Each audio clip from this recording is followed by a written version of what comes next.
Club Radio Studio. Thanks so much for listening. Welcome. Hello, ladies and gentlemen. It is Tuesday night, 9 p.m. Mark, do you have any idea what that means? Yeah, I'd love for you to tell me because I'm trying to figure it out. It's the Herschy and the Keegs show because we do it every Tuesday night at 9 p.m. Every Tuesday, 9 p.m. Yep. Based on the weather outside, it feels like it's Christmas Eve. I know, it really does. It's freezing. I don't get it. I don't get it at all. It's April 7th, 2026, and it feels like it's January 7th. Baseball season's in full swing. It's hyper freezing my balls off outside. Balls. You're freezing your little baseballs off. Balls. Yeah, it's very, very cold. Yeah. And it's nice to see you. You're looking well. Thank you very much. You as well. You have a nice little Irish St. Patrick's Day shirt on. Taking it off since St. Patrick's Day. And, looking really good. We're super excited to have you look well too, Mark. I do look well. Thank you. Look well. What do you? I bought Tony over here. Yeah. The old outbreak monkey. Yeah. Tony, if you guys want to know why I'm sitting over here, it's because our producer, Tony Walker, you guys might know him, he sent us a very, very considerate text this morning that he even showed us a picture, a close-up of his cornea and his retina, and I think I might have seen his cerebellum and possibly I thought it was a vagina when he first said that. I'm like, why are you showing us your labia? I don't know why that's happening, but then I realized it was just his eye, and he said, I don't know, I might have conjunctivitis or pink eye, and he basically said, do you want to do the show or not? And it was just a nice, just typical considerate Tony. It's very considerate, but you can't do that to these people. No, you can't do that to these people at all. And so Tony hopefully is okay with his eyeball. Hopefully he's okay. And, I don't think he has the conjunctivitis. I don't think so either, but you know how you get that, right? Licking buttholes. Buttholes, That's how you get pink eye. Well, that's what I was saying. If that was the case, butthole licking Tony Walker over here. If that was the case, both you and he would have been Mary Ingalls 20 years ago. So, okay. But I think Tony's fine. Yeah. Normally, when I'm sitting over there, I can see on Tony's screen if our guest is live on Zoom. Sure. And with no further ado, our guest is on Zoom. We are, what's the word I want to use? Extraordinarily excited to bring on what both you and I have talked about in recent weeks as leading up to this. We think one of the best comics, without a doubt, in the country, one of the best writers, and by all accounts, a wonderful guy. Welcome to the show, Mr. Dan Natterman. Hey, Dan, how are you? I'm not sure. Can you hear me? Yep. Yeah, it's fine. I don't even know. I don't think these headphones are working, so I'm just going to take them off. Yeah, that's all right. If you just go high volume on your end so we can hear you, but absolutely, we can definitely hear you somewhat. No question about it. Thank you so much for coming on. Yeah, well, wouldn't miss it. So, one of the things that Mike and I are generally in agreement about is that the type of comics that we love, not just having on the show, but just even though I've been doing stand-up for 15 years and Mikey for 14 years, we like the best type of joke writers. And for us, that really is Joe DeVito and Jay London and Gary Gulman. And we want to include you in that. We think that you're a sensational joke writer, and we appreciate you. And just thanks for being a terrific comic, because you really are one. Oh, thank you. Have you had Jay London on? I haven't seen him in a long time. You know what? We've been very blessed. I have to be honest with you. In the past year, we've really gotten hot and heavy as far as the quality of guests that we've had. We had Jay Moore on. We had Tom Arnold. We have you. We had Steve Heitner. We had a lot of different baseball and football and hockey guests. But Jay London is on our list. Yeah, I'd love to get Jay London on. Yeah. I haven't heard from him in a while either. Yeah. I think Jay is around still. I just haven't seen him on the island anywhere, and I don't know. Do you ever run into him in the city at all, Dan? Well, I haven't seen Jay. I mean, it might be 20 years. It's a long time. Yeah. Yeah, I mean, you and he, though, just have... It's been a long time. You have a knack of just of writing jokes. Now, this is what we kind of do. We want to dig a little deep and find out. Certainly, your path to becoming a comedian is really not the typical one, or maybe it is. I mean, from what I know about you, you are obviously basically an Ivy League scholar. Went to University of Penn. Went to law school. You had your law degree. At what point did you realize that that was not going to be your path and stand-up comedy was? Well, it's something something I always kind of fantasized about. Probably since childhood. Do you have my sound? Yeah, I thought it was Tony on our end. I don't know if you have the ability to go louder on your screen at all. If you don't, it's okay. I could hear you, but I just I thought it was something on my. I think my volume's all the way up over here. Yeah. I don't know how to even do how my volume is all the way up, Tony. But I can hear you. Go ahead, Dan. As far as what you were saying, as far as that. Yeah, well, I'll talk a bit louder. Although I live in New York, so like the neighbors are going to be here. They'll be self-conscious because hey, you doing another podcast in there? But Okay. Yeah, I think like most comics, I would imagine most comics, it's from childhood.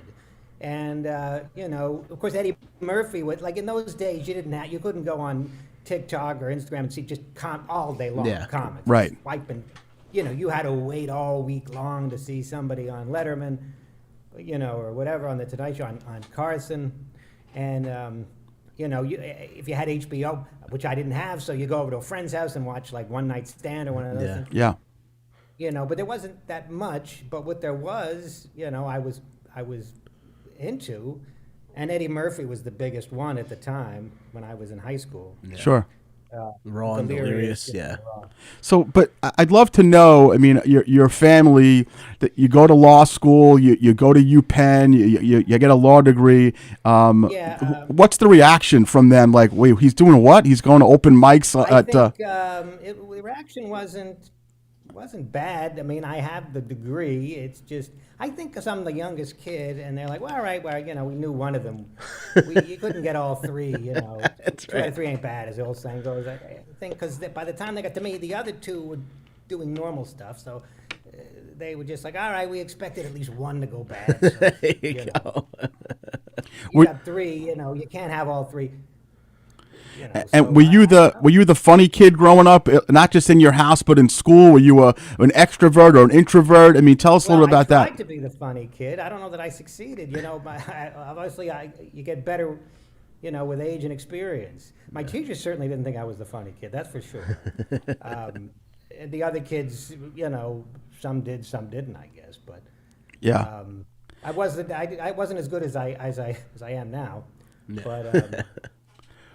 Were you? I tried, but let me just say, I tried to be the funny kid. I'll say that, because I think kids all want to be special in one way or the other. If you're not the athletic kid, you try to be, or the popular, the good-looking kid or whatever. You try to be the funny. Yeah. That's why me and Mark are hilarious. That's exactly right. Were you going to mics in the middle of going to school, or was it just something where? Yeah, I would have my law school classmates would come see me because you had to bring people. Yeah. Which they still do. They call them bringer shows. Yeah. Bring people. We call them open mics in those days. I still call them open mics, which I guess dates me. But we would, I'd bring them my classmates there, because you had to bring people. Well, then eventually you run out of people to bring because they've already been. Yeah. Yeah. So, it becomes more difficult. But then I would go to Brooklyn. To Pips in Sheepshead Bay. Oh wow, that's I used to see Dice Clay there way back in the day. Yeah. Oh, yeah, that's going back. And this guy Seth Schultz was the owner, and he was a comic too. So he would put me on without having to bring people. But the bad news is there was nobody in the audience. Right. Maybe 2 or 3 people in the audience. Yeah. But at least I got to go on. Yeah. Without having to bring anybody.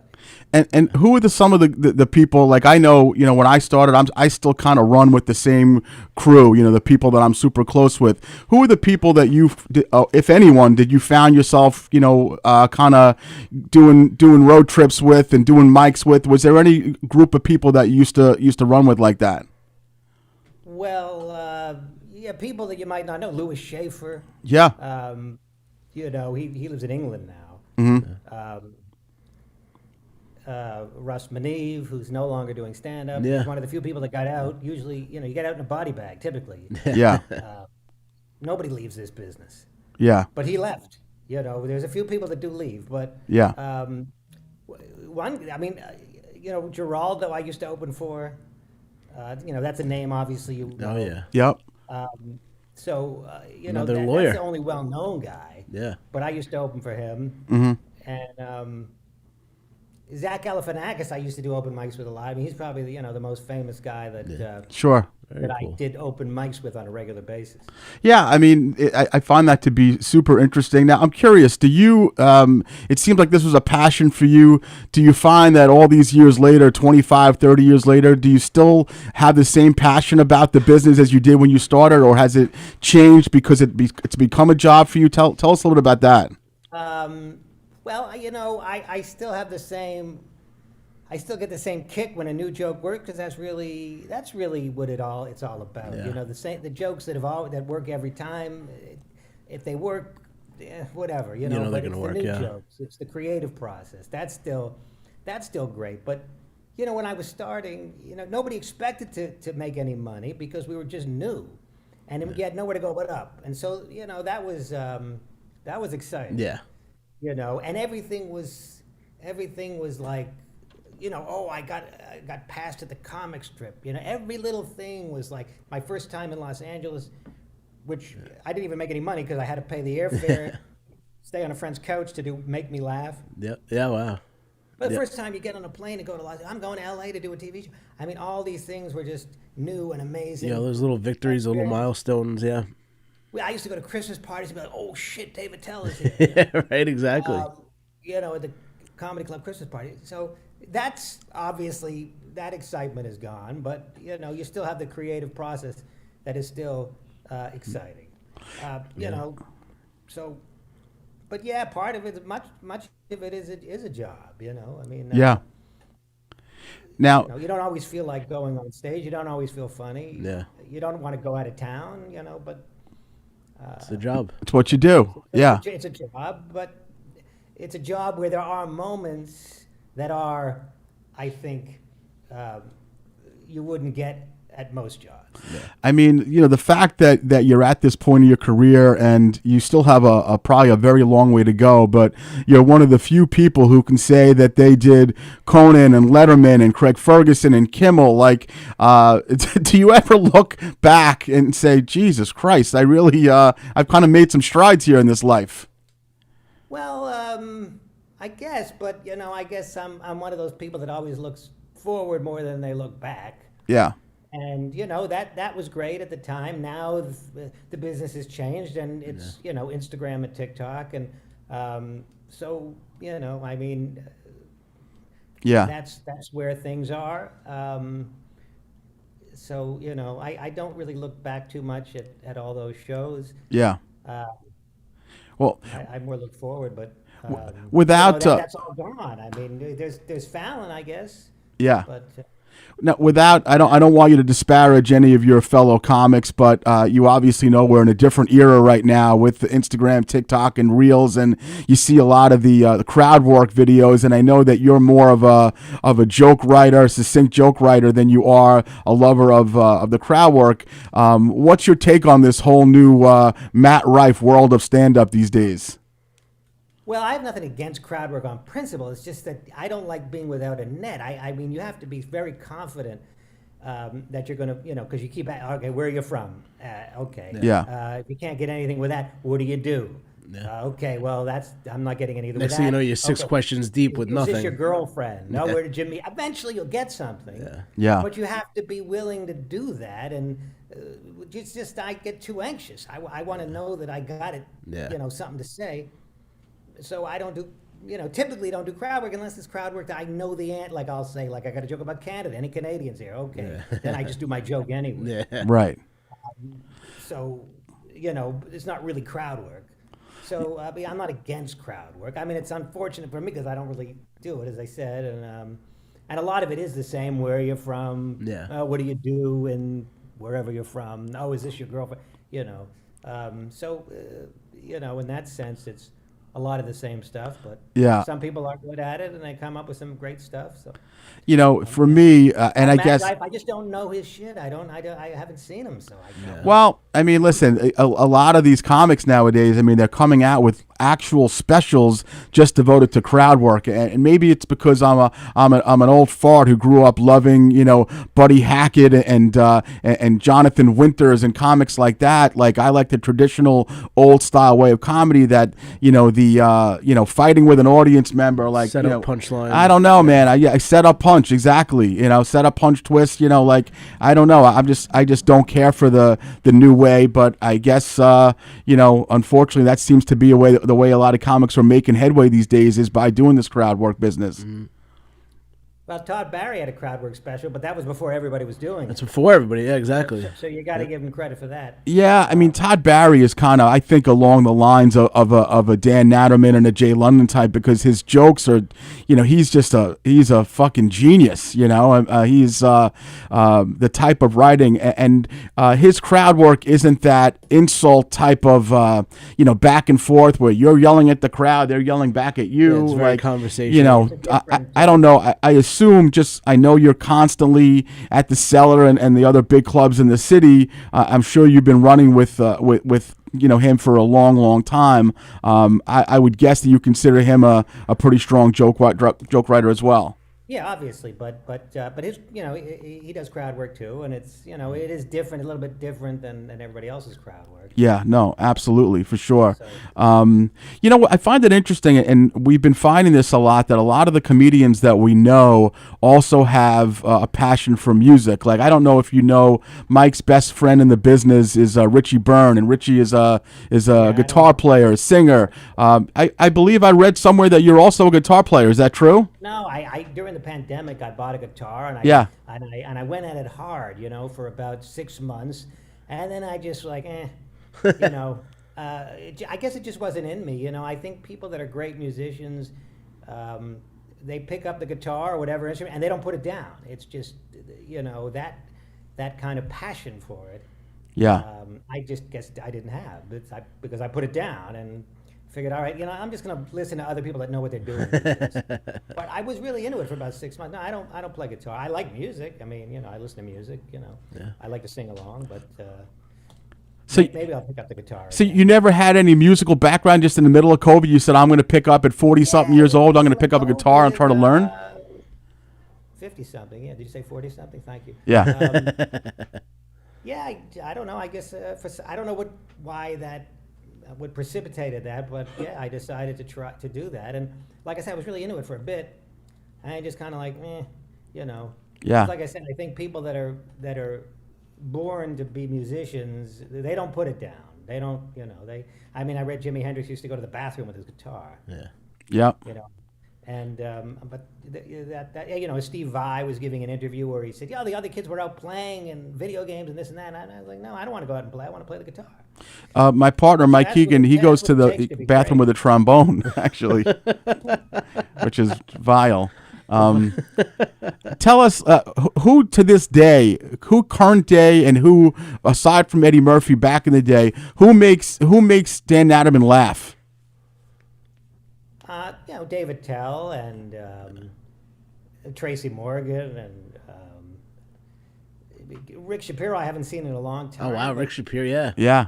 Yeah, but I like what he does. Yeah. Todd Barry. Jim Norton. Oh God, you're naming some winners. So we obviously do our show and out of Governors. Gary Goldman is great. You mentioned him. Yeah, I love Gary. What I give credit for is originality. If you're a great joke writer, but I say to myself, yeah, but a lot of other comics could have come up with that or would have come up with that. You don't get quite as much credit. Yeah. As I'll give Gary Goldman, who's doing things that really nobody else is Exactly. doing. When he did that that bit on Conan with the state states and I mean that's brilliant. Trader Joe, and just his his delivery, in addition to the jokes, but the delivery is great. is also nay, I. Yeah, exactly.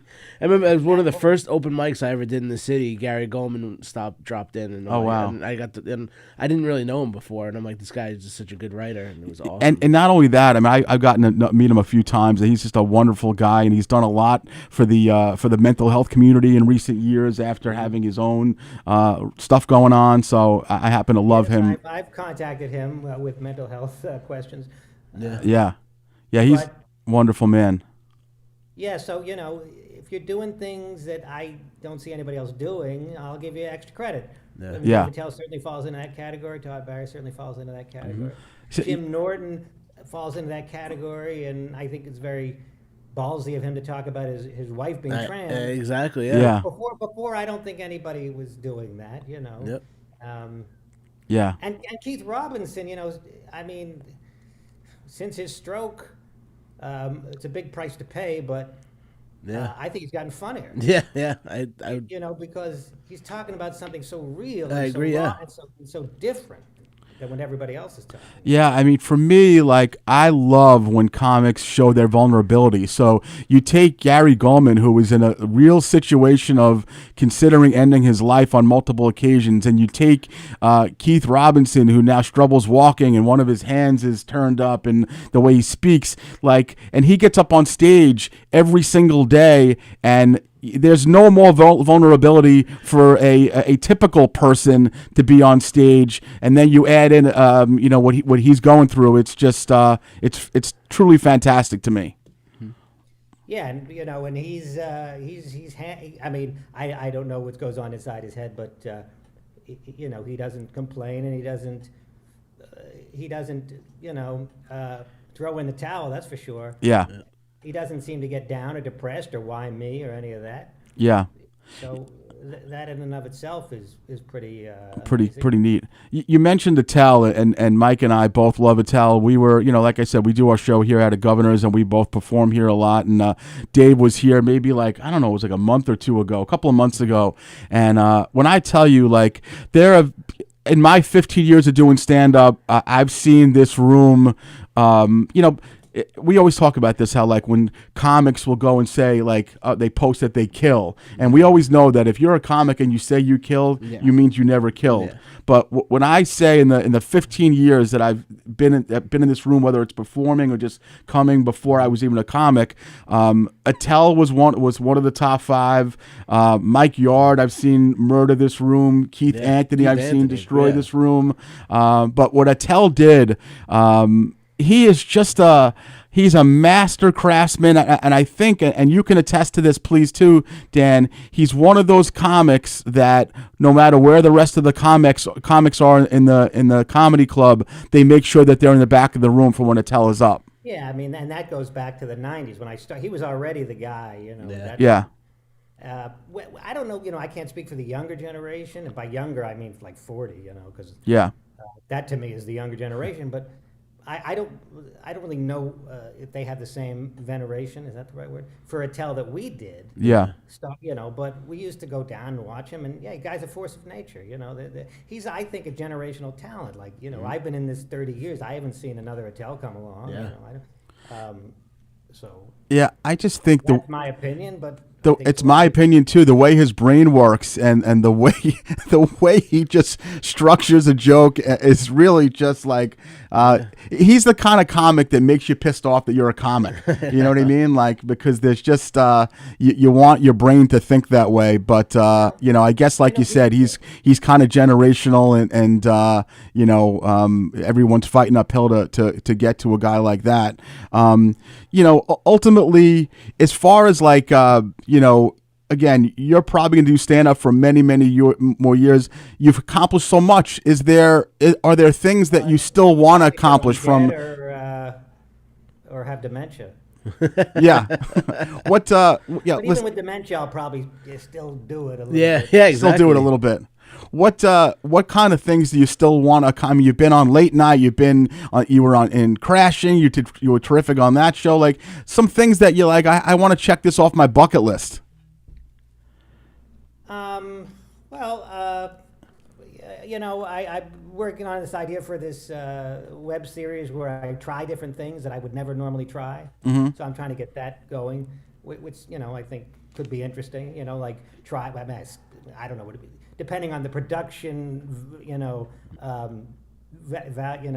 budget, skydiving, or if we can't do skydiving, a mechanical bull, it's a little cheaper. Exactly. Yeah. Plus, I don't know that I actually try skydiving, but going to I don't know, a cooking class or something, just Yeah. doing different things that I wouldn't normally do. No, I love that. That's great. Each episode is like me doing something, that for me would be. I think that Attell that would be a great show for Attell too. But anyway, because Attell doing anything other than stand up is just bizarre. Like when Insomniac was just one of the greatest shows. Greatest shows, yeah. He got off stage here a couple of months ago, and so you've been at Governor's here in Levittown many times, right, Dan? A few times. Yeah. Not many, but a few. Yeah. A few times. So I went outside, so right outside our podcast room is the exit door to the back of the club, and I went out there. He was out there, and there was like a chair and about 640 cigarette butts. I was like, "How many friends did you have here?" He was just by himself. It was fantastic. Yep. Well, he quit drinking, so I guess he's. I guess it's going to be coffee and cigarettes. All right. Well, good for him. Yeah. No, that's awesome. Listen, man, I told you that we weren't going to keep you all night. It's really been super to have you on. I super appreciate it, and we hope to run into you maybe in the city or if you're out here on the Long Island. But you've been a great guest, and we appreciate you. And keep on writing and making them laugh because you're doing a great job of it, buddy. Appreciate it. Thank you. No, all right, thanks guys. so much, Dan. We'll see you, buddy. Night. Take care. Have a good night. Take care. Dan Natterman, everybody. Dan Natterman. Wonderful. Dan Very Natterman. nice. Very nice. What a nice guy. Were you having a hard time hearing a little bit on your It's side? a little bit low. Yeah, a little bit. No, I get worried that I need hearing aids, honestly, because I heard him loud and clear. I don't know about you. No. As I'm getting older, I feel like Stacy will be yelling at me, and she'll be like, "You're not hearing me," and it's because I think I'm going deaf. No, you just learned to tune her out. Yeah. But that was interesting. That was during the interview, I realized that I was struggling a little bit with my interview with him because I was having a hard time hearing him.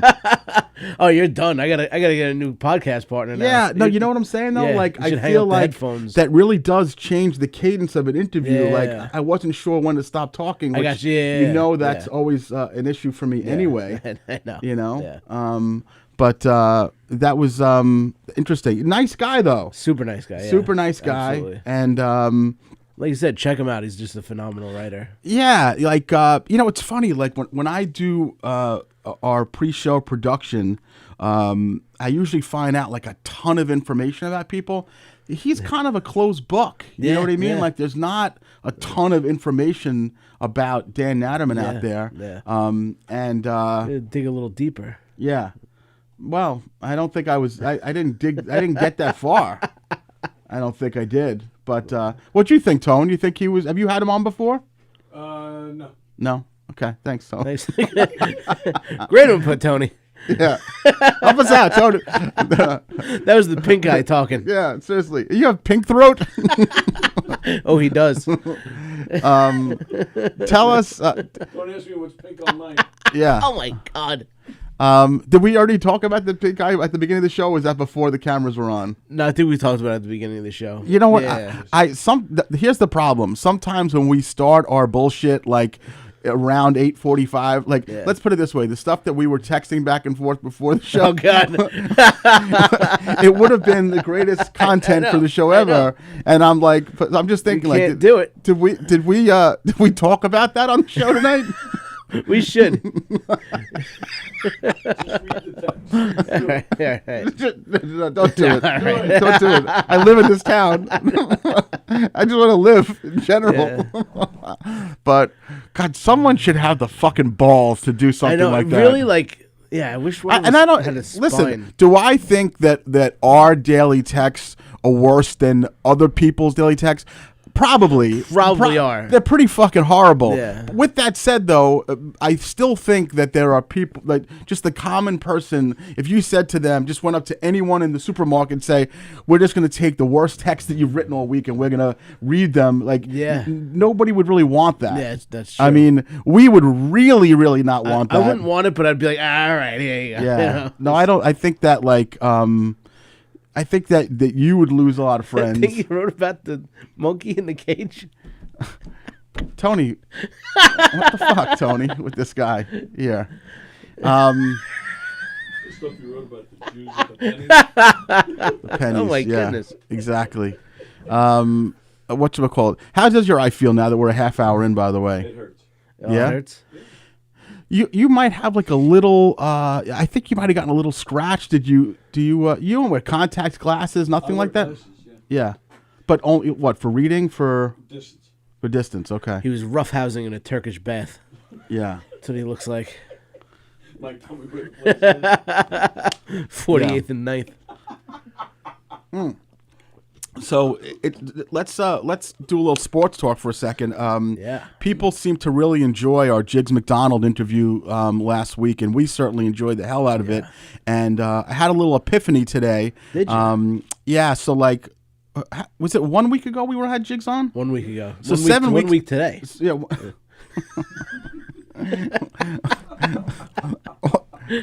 Well, I said 1 week ago. I mean, I don't want A week ago today. Yeah. Okay. Well, what other week is there? 1 week ago. Yesterday? Yeah, no, today. 1 Tuesday. week ago. Yeah, 1 week ago. End. Period. It's 1 week ago. Okay. That's what I'm going to. Oh, Jesus, it's boy. Jim McDonald. Yeah. Oh my God. Close. It's Rusciello. Oh, you know what? I don't like taking calls, but for Rusciello, I definitely will. Herschy and the Keegs Show. Hello, John Rusciello. How are you? Sorry to interrupt the show. No, that's not at okay, all. pal. What's going on, brother? All right, listen. Mike, I met a friend of yours the other day. He spoke very highly of you. Oh, A boy. fellow named Price. Arnie Price. Yes. Arnie, you met Arnie? No, he said Bryce with Oh, a B. Yes. Oh, Bryce yes. with a B. His girlfriend works with my wife, Oh, really? and we were talking. Yeah, she works at the Gift of Life, and my wife is a director at the Gift of Life Oh, wow. Cancer Center, and we were talking. I was talking to him about comedians and stuff, and he says, "Well, I know a comedian." I says, "Well, who do you know?" And he says, "Mike Keegan." I said, "Well, he sucks." So he got very upset with it. No, that's not true. No. No, it is. It is. Wow, really? That was a small world. That's No, awesome. it's not. No.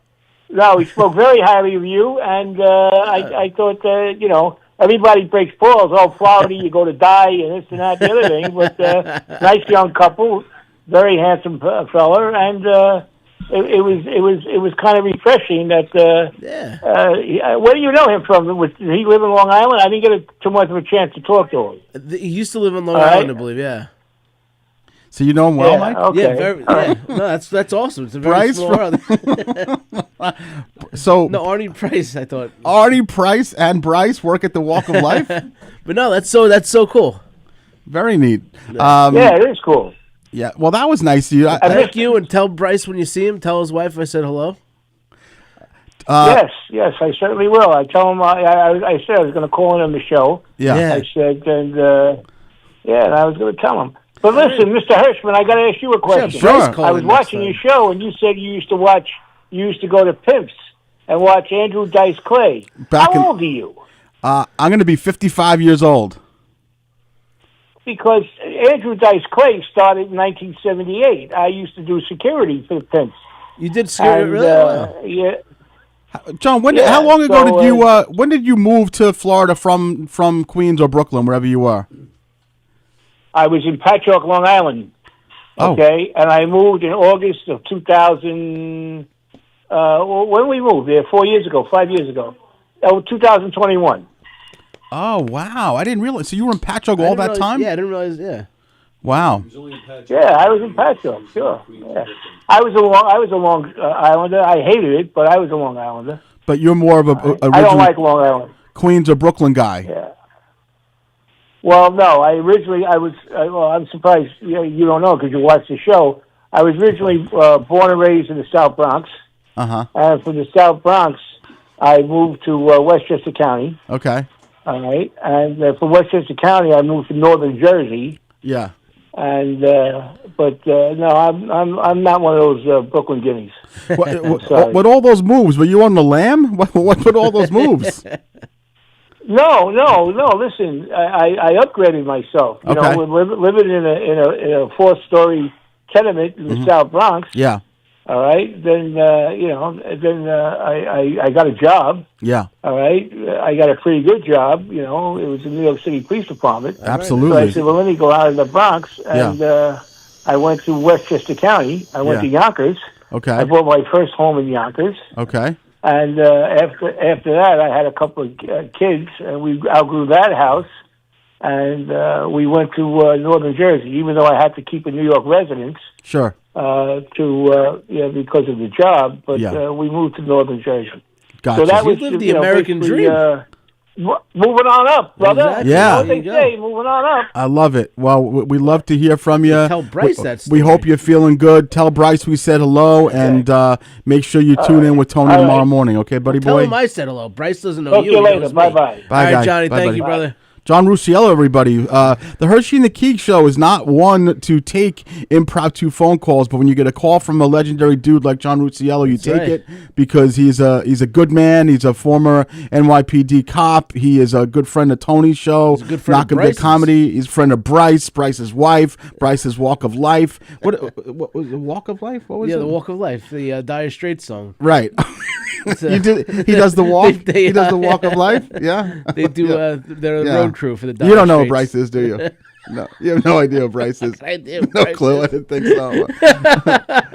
I was just looking at Facebook too. I'm like, do I know a Bryce? You know what's funny though? This happens when you know enough people and you've done enough shows and you've been around enough places.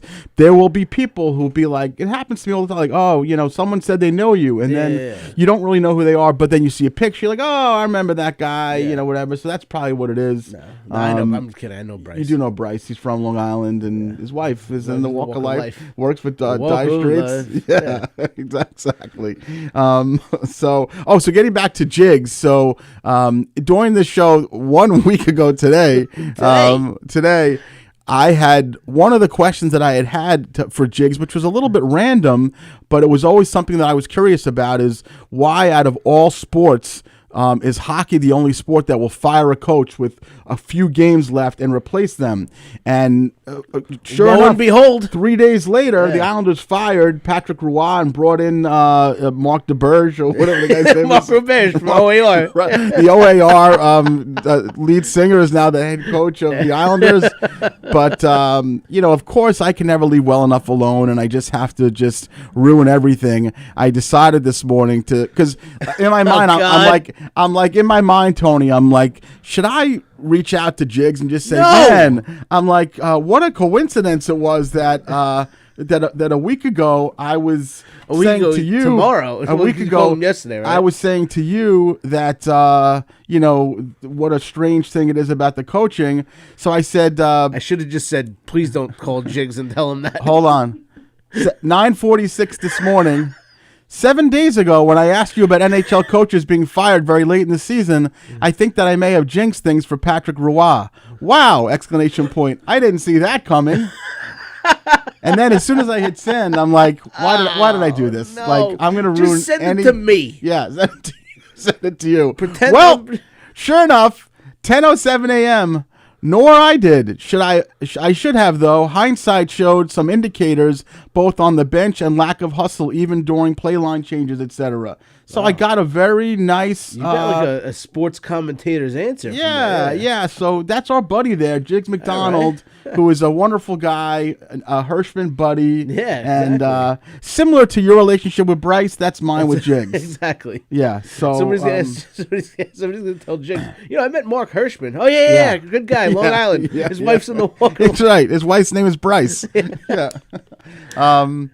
Staying on the sports note a little bit, because we didn't get a chance to talk about this last week. I think it happened maybe the day of our show, or a few days before. This disgusting, vile, lecherous piece of shit, Tiger Woods. Ooh, Okay? what a scumbag. No, I think that it's fair for us to say this, Tony, without you scowling at us because of your fondness for Tiger Woods. I think Tony Woods, the comedian. you love Tony Woods. He's always been your favorite comic.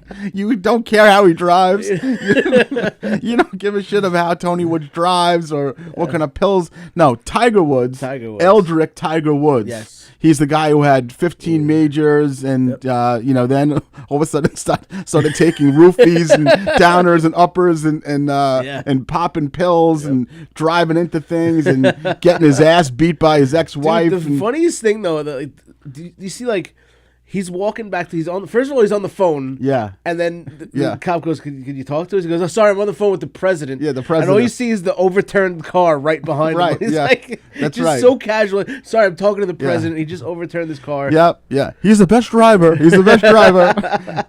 So Tiger is he's totally out there. He's one of the good blacks. And here's the thing about Tiger. Here's the thing that gets you want to go ahead and fuck your life up. Go ahead and fuck your life Yeah. up. It's not going to bother me. Literally, if you drug yourself to death, you want to do that. Go ahead. I'm not wishing on him, but he is driving around in this fucked up state when there are very few people in this world that have as much money as him. Absolutely. And he wants to keep his anonymity. What is the word again? Anonymity. Anonymity. He wants to keep his anonymity. He wants to drive. He wants to do things. That's all fine and dandy. Yeah. Do that, but make sure that you're not liquored up, boozed up, cracked up. Because I don't know if you've ever been to Jupiter Island. The streets there are small. For him to be driving fast enough on those tiny Is little that windy Florida? I don't streets- even know where it is. Jupiter Island in Florida. Florida, yeah. okay. And, So the he's streets are windy and short and tiny, and like for you to be driving fast enough where you could flip an SUV over, he's driving like a scumbag, hopped up on. He's hopped up on roofies, downers, amphetamines, popums, crack, smack, all the good shit. Which again, like, do what you got to do, bro. I understand you've been a warrior, you've had surgeries, you've all adulteries, all this shit. But stay out of the fucking car, man, because there's people on the goddamn road. Yeah. Okay, and I'm just kind of sick and tired of it, and it makes me sick. With that said, though, one person took a shot at him, and I think, what's the old expression? People in glass houses shouldn't throw stones. Shouldn't break stones. Shouldn't throw stones. Break stones. They shouldn't get cottage cheese. People who live in glass houses shouldn't get do break that. stones, cottage cheese. So if you're a celebrity and you're generally in good standing as far as your persona and how you behaved and things like that, go ahead and do your thing. But ultimately, when push comes to shove, when a guy like fucking Mark Wahlberg, you fucking scumbag, another one, you piece of shit, dirty racist bastard who's eye gouging Vietnamese people in the street and curb stomping them and throwing fucking rocks at them with sticks, and saying type of words that Tony only says when he trips or something like that. For me, or me when I'm playing Madden, or just every day, anything, or just in the park, just anywhere, in the car, home, watching TV, eating dinner. Waking up, working, sleeping, anything at all, saying horrible things. But for me, if you're Mark Wahlberg, I don't want to hear from you. If you want to hear from Will Ferrell, you want to hear from someone who's lived a fairly clean life. Yeah. But I don't need to hear Mark Wahlberg condemning him because all of a sudden you found Jesus Christ. Yeah. Well, where was Jesus Christ when you were curb stomping that guy? When you curb stomping a Vietnamese guy. Yeah, exactly. Thank you. Thank you for helping me with that. I appreciate that. He hated the Orientals. So he did, and he was. Listen, you get a pass if you're a kid and you do that like once, you throw a rock. But there was like a line of things that he showed that he was filled with hatred. Yeah, he was like a scumbag kid. He grew up in South Boston. And that's fine. And again, so you're a Southie. So because you're a Southie, it gives you a right to be a piece of shit dirtbag your whole life? It does actually. Yeah, no, it doesn't. And you know it doesn't. No, I know. You know it doesn't. No, he's a scumbag.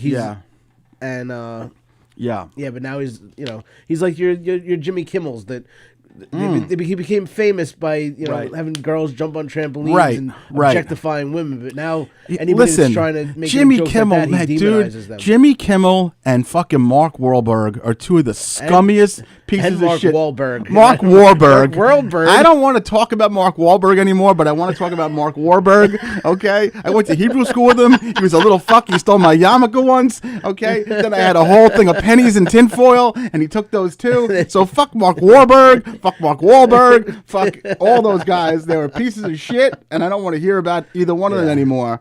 But I just, like, you can't, again, the whole glass houses thing. Like, you just shut your mouth. Like, we know who's bad, we know who's good, and you're not Mark Wahlberg. Exactly. Okay? Yeah, and Mark Wahlberg. But Jimmy Kimmel, you misogynistic, disgusting human being. And you know what? Again, I laughed at it. I thought it was funny, but now he villainizes people that do that because he's made his money out doing it.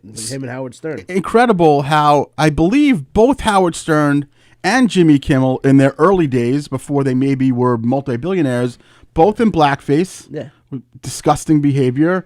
Shut up. Jimmy Kimmel, his show, the man show, girls with their bosoms up and down, and disgusting behavior. Disgusting behavior that you would never go ahead and masturbate to 10 times a night. I just hypocrite. Fuck you with the hypocritical bullshit. Okay. Exactly. But I wanted to touch on another disgusting human being. Are you? If I tell you the name Dayton Weber, do you know who Dayton Weber is? And it's very normal if you don't, because many people don't. I don't think Dayton Weber is actually a cornhole champion known for recently doing something. Are you familiar with this story, Tone? Do you know who? Why are you looking that way? Why are you looking at that? Isn't he an amputee?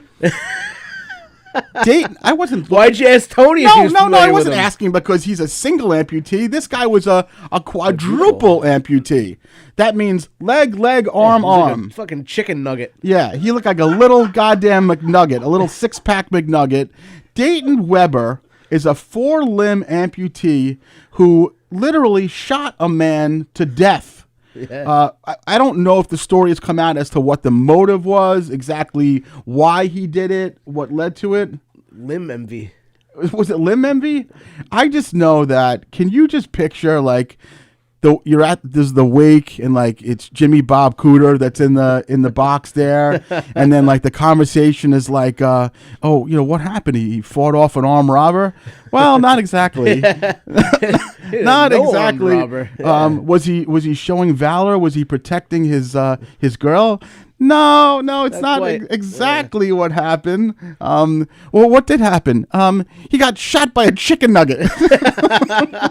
He got killed by a chicken fucking nugget. And What was impressive is whatever cop was able to find him with no fingerprints on the weapon. You know, I just don't even understand. Like, it's. I was watching a video of him today though. Like he was an angry little thing. Like he was like, there's a video of him like seriously screaming. Yeah. He was like wobbling out of his house. Oh yeah, like a cartwheel. No, he's like one of those one of those Russian little things that you pop open the egg and it just like weebles around.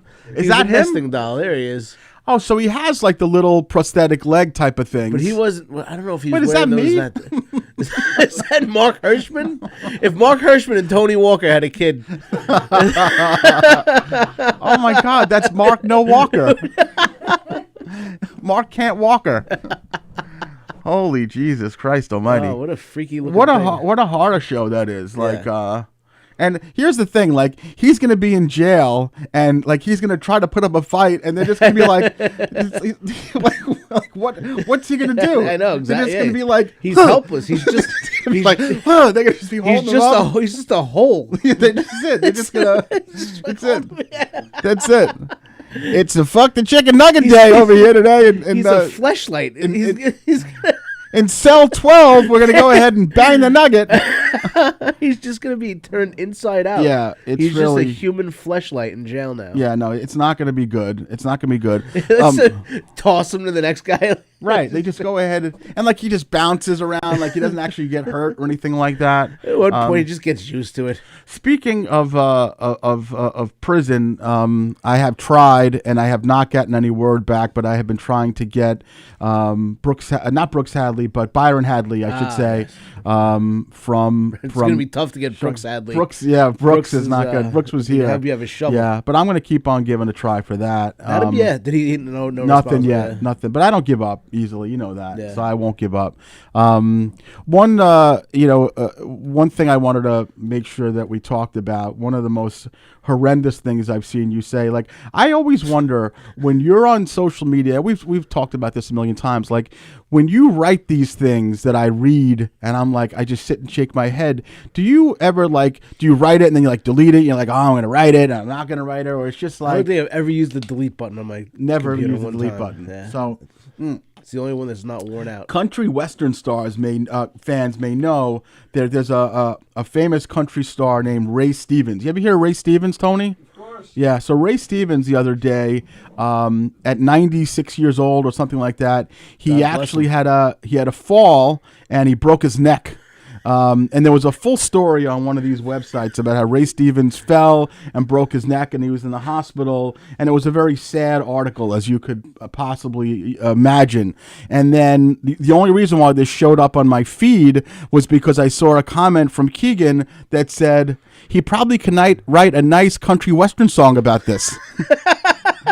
Now it's just not nice. Like, it's not nice because the people that were commenting on this were like really like busted up about it.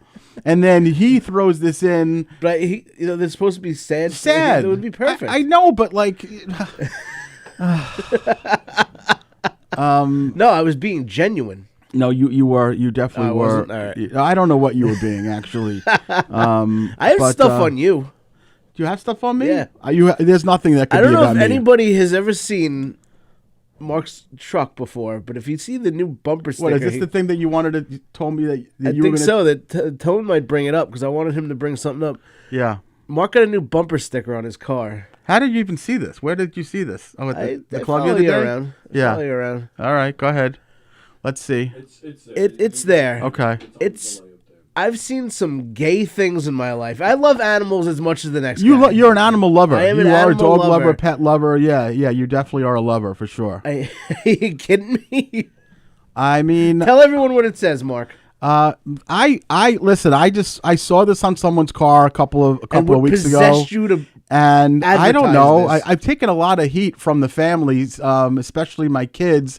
The bumper sticker says, "Tell your dog I said hi." So I got it and put it on my car because I just thought it was so cute. Like, I don't know. Like, people are expecting to pull up next to like a pretty young woman, Yeah. and it's you. Tell your dog I say hi. well, look, and the Herschy and the Keegs stickers there also. It is. Yeah, I don't know why What you took such. He's posting pictures of him with his dog with bunny ears the other day. Well, that was kind of cute, It though, was wasn't pretty it? cute, but it was still kind of gay. Can we talk? Speaking of cute, can we talk about a couple of things that Mama Keegs, Jesus. about Jules? Oh yeah. No, Yeah. Jules and there was a cute story that went back and forth between her and her little school friend, and then there was somehow I think Jules might have gotten your mom to buy her a something for $60. She's very manipulative. Yeah. But it doesn't say A dumpling. A dumpling, yeah. But I don't think it was manipulative. To me, it felt like she's just an adorable little bug. Yeah, because you don't know how manipulative she could be. Well, listen. But my mother's like talking about, how her and her friend, they have very intelligent conversation. Her friend's very intelligent. Yeah. I'm like, Mom, but this is also the girl. We all went to the White Post Farms the other day. Yeah. And there's a part where you could feed a giraffe, and they give you a carrot to feed the giraffe. Yeah. And I go to Juliana, you're next in line to feed the giraffe. She goes, great. And I'm like, okay, where's your carrot? She goes, I ate it. You ate the carrot that they hand you out of a bucket to give to a giraffe? Did you give her the carrot? Like, or she just picked No, a random? the lady at the front of the thing where you walk Yeah. in gives out carrots for you to feed the giraffe. Yeah. And Juliana's just like, I ate it. I'm like, it was out of a dirty bucket. But not only that, but I don't think it's like a peeled carrot. I just think it's like a. Well, no, I think it still has it's the orange. They just pull it out of the I ground. think it still has the root on it. Did she eat root? She ate also? root and dirt. Oh, that's so funny. She is a very, very smart I'm gonna kid, say my mom. she's really, really, really smart. But she knows how to con my mother into buying her anything she wants. I love that. Not Now, even really conning my mother. She just asked my mother. I'm like, where were you when I was 11?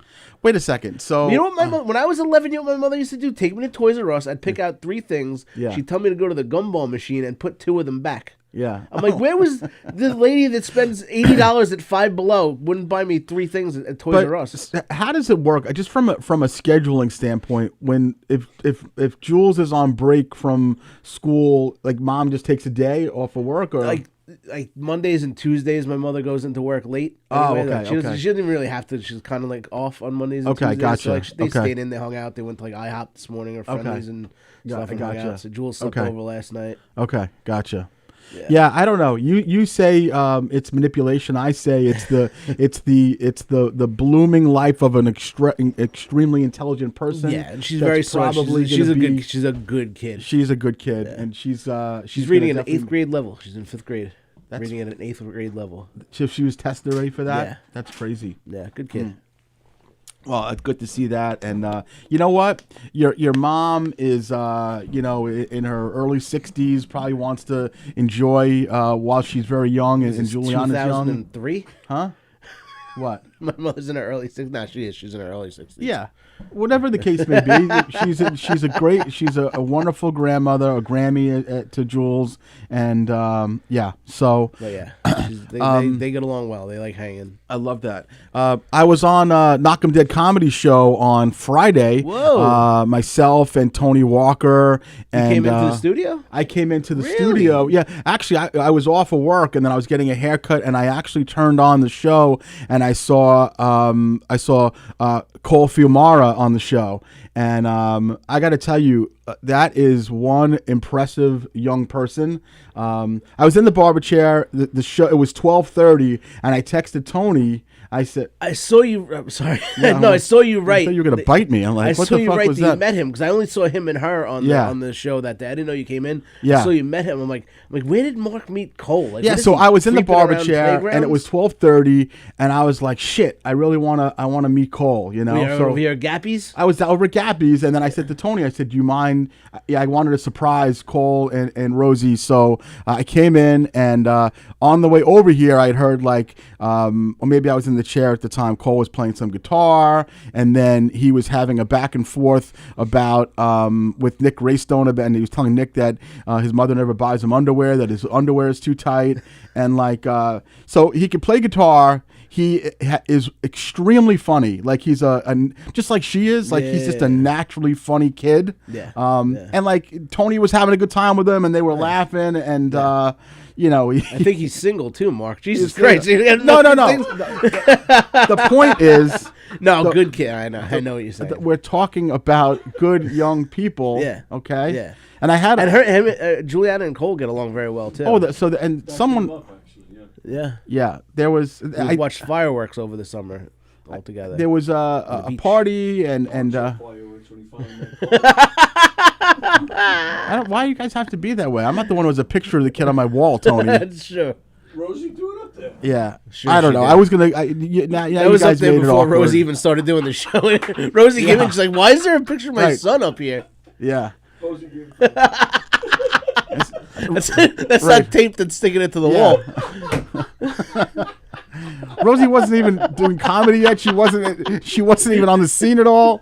She just came in and she's like, it was just one of the 1,200 pictures that Tony had on his wall. Oh, that's my friend. Yeah, that's it. Looks just like your kid, different kid. Yeah.